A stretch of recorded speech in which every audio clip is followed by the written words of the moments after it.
الحمد لله رب العالمين الرحمن الرحيم مالك يوم الدين إياك نعبد وإياك نستعين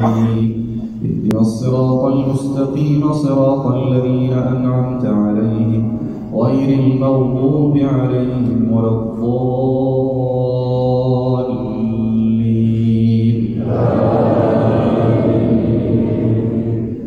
وما جعلنا أصحاب النار إلا ملائكة وما جعلنا عدتهم إلا فتنة للذين كفروا ليستيقن الذين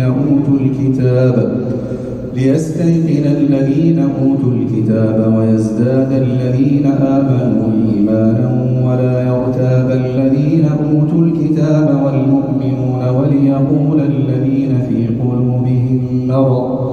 وليقول الذين في قلوبهم مرض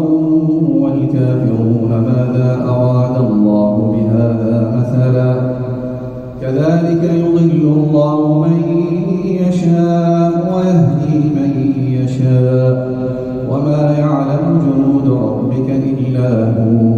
وما هي إلا ذكرى للبشر كلا والقمر والليل إذ أدبر والصبح إذا أسفر إنها لإحدى الكبر نذيرا للبشر لمن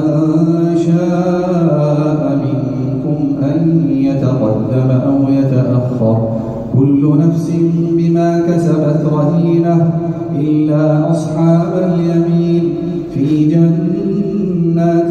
يتساءلون عن المجرمين ما سلككم في سقر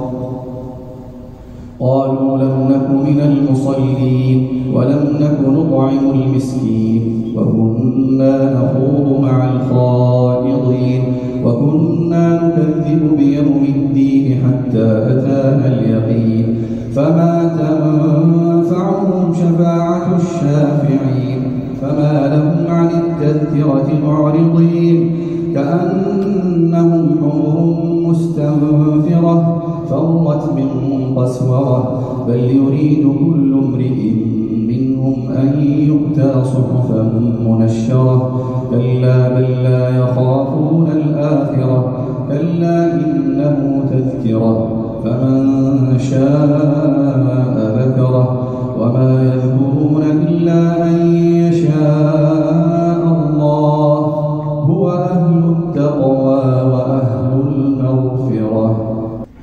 بسم الله الرحمن الرحيم لا أقسم بيوم القيامة ولا أقسم بالنفس اللوامة أيحسب الإنسان أن لن نجمع عظامه بلى قادرين على أن نسوي بنانه بل يريد الإنسان ليفجر أمامه يسأل أيان يوم القيامة فإذا برق البصر وخسف القمر وجمع الشمس والقمر يقول الإنسان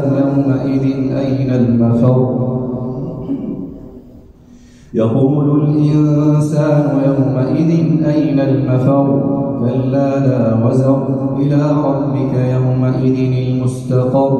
ينبأ الإنسان يومئذ بما قدم وأخر بل الإنسان على نفسه بصيرة ولو ألقى معاذيره لا تحرك به لسانك لتعجل به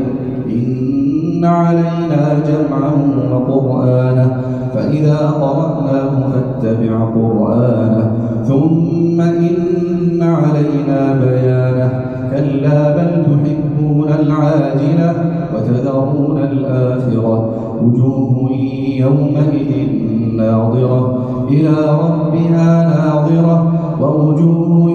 يومئذ باسرة تظن أن يفعل بها فاقرة كلا إذا بلغت التراقي وقيل من راق وظن أنه الفراق والتفت الساق بالساق إلى ربك يومئذ المساق فلا صدق ولا صلى ولكن كذب وتولى ثم ذهب إلى أهله يتمطى أولى لك فأولى